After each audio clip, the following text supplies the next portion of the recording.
श्री चरणों में कोटि कोटि प्रणाम।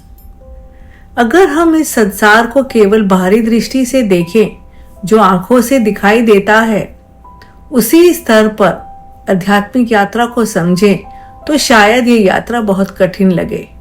लेकिन मेरे अपने अनुभव में गुरु कृपा और प्रेम ने इस यात्रा को एक अलग ही दिशा दी। जब भीतर केवल यही प्रेम रह जाए कि मुझे तू ही चाहिए, तो त्याग भी शायद हमें स्वयं नहीं करना पड़ता, वे भीतर से अपने आप होता चला जाता है। मेरे जीवन में मेरे साथ ऐसा ही हुआ। इसने बहुत कुछ इस संसारी चीजों को ले लिया, दूर कर दिया, डिस्टेंट कर दिया, और मैं इसे केवल गुरु की कृपा ही कह सकती हूँ। उसी कृपा में स्वयं से स्वयं तक की इस यात्रा में मैंने अपने ही वास्तविक स्वरूप को छुआ। कहते हैं प्रेम गली अति साकरी तामे दो न समाए। तो फिर कहीं ना कहीं अपनी पहचान, अपने स्वभाव, अपने बनाए हुए रोल्स और अपनी मैं से भी गुजरना पड़ता है। मिटना शरीर का नहीं, शायद उस पहचान का है जिसे मैंने सच मान लिया था। और जब सत्य को छू लिया जाता है, तब त्याग भी त्याग जैसा नहीं लगता। वह भीतर से स्वयं ही बहुत कुछ छुड़ाता चला जाता है।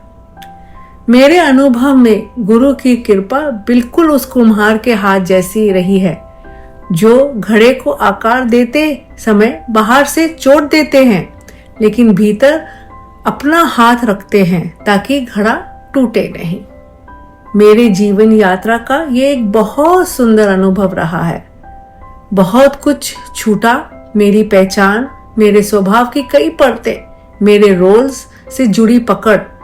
आपने सही कहा, त्याग तो हुआ है, लेकिन जहां प्रेम हो वहां शायद त्याग का हिसाब ही कौन रखता है। मैं बस अपनी यात्रा में इतना ही कह सकती हूं कि गुरु कृपा, गुरु एक शरीर को धारण करता है, लेकिन वही गुरु एक गुरु के साकार शरीर में और शिष्य के साकार शरीर में, दोनों में वही तरंग है।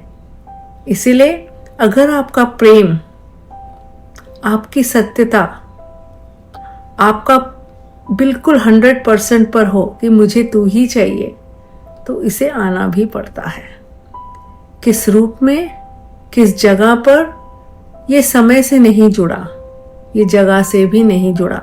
ये केवल आपके उस स्वभाव से जिसमें केवल प्रेम और केवल एक ही इच्छा रहे कि मुझे तू चाहिए। वो प्रेम जो शब्दों से बयान नहीं कर सकते, वो प्रेम जो आपके स्वभाव में ऐसे नहीं आ गया। वो फूल की तरह होता है कि जैसे आपका फूल खिला उस प्रेम में, वो खुशबू अपने आप पहुंच जाती है।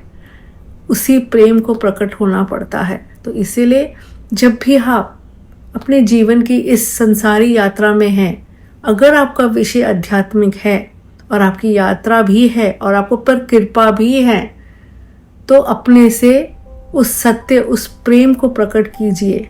शब्द तो बहुत मिल जाएंगे ग्रंथों में, लेकिन स्वयं का भी ग्रंथ लिखिए, क्योंकि प्रेम तो प्रेम ही है।